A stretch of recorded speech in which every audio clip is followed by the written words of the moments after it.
ఆరూరి రమేష్ బీజేపీలో జాయిన్ అవుతున్నారు. లైవ్ ద్వారా చూద్దాం. చందర్, హరీష్ వీళ్ళంతా 3వ డివిజన్ యూత్ నాయకులు.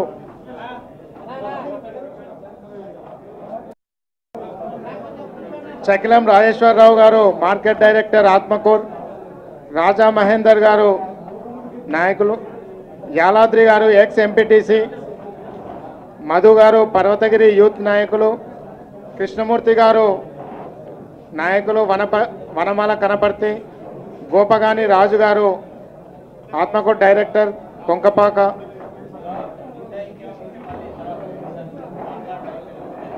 సురేష్ అయిపోయి 5 ఉన్నాయండి.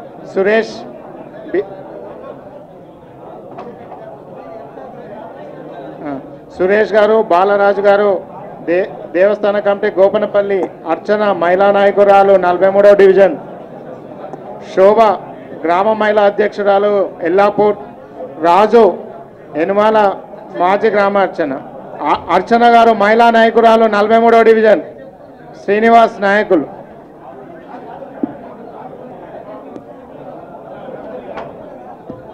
శివకుమార్, గురుమూర్తి శివకుమార్.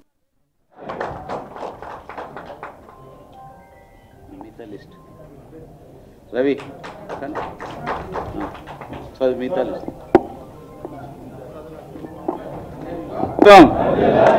కిషన్ రెడ్డి గారి నాయకత్వం. మిగతా లిస్ట్. రవి మిగతా లిస్ట్.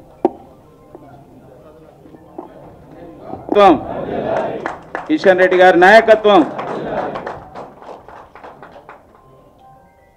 మిగతా లిస్ట్. రవి మిగతా లిస్ట్.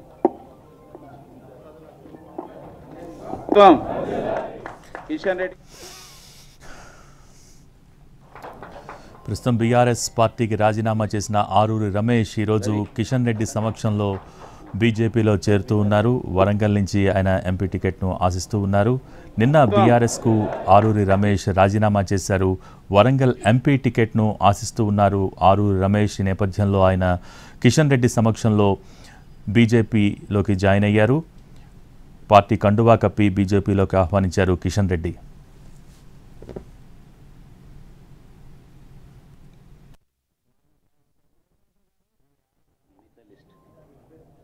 రవి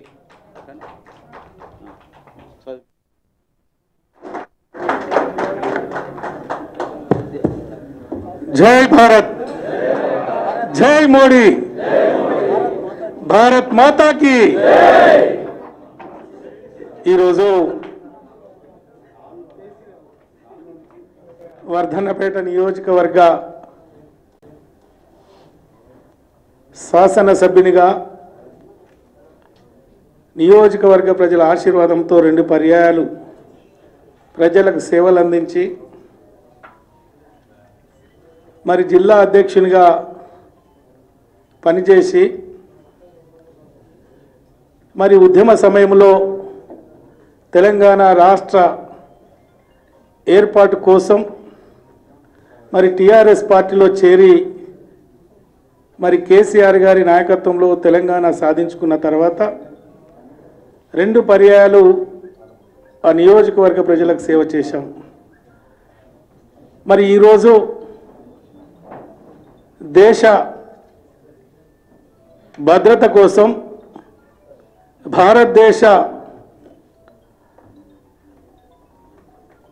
భారతదేశాన్ని ప్రపంచంలో ఉన్నత స్థానంలో ఉంచిన మోడీ గారి నాయకత్వంలో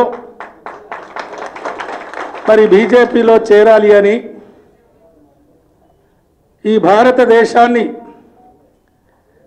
అన్ని విధాలుగా అభివృద్ధి చేసి 25 కోట్ల ప్రజలకు, అట్టడుగు ప్రజలకు మరి ఈరోజు అన్ని విధాలుగా సహాయ సహకారాలు అందించి అనేక సంవత్సరాల రామ మందిరాన్ని నిర్మించి మరి ఈ భారతదేశంలో అన్ని వర్గాల అభివృద్ధితో పాటు ముఖ్యంగా ఈరోజు నా జాతి కోసం ఈరోజు ఏబిసిడి వర్గీకరణ ఏదైతే ఉందో 30 సంవత్సరాల పోరాటం మరి ఈరోజు అందుబాటులోకి వస్తున్న మోడీ గారి నేతృత్వంలో వస్తున్న పరిస్థితిని గమనించి మరి ఈరోజు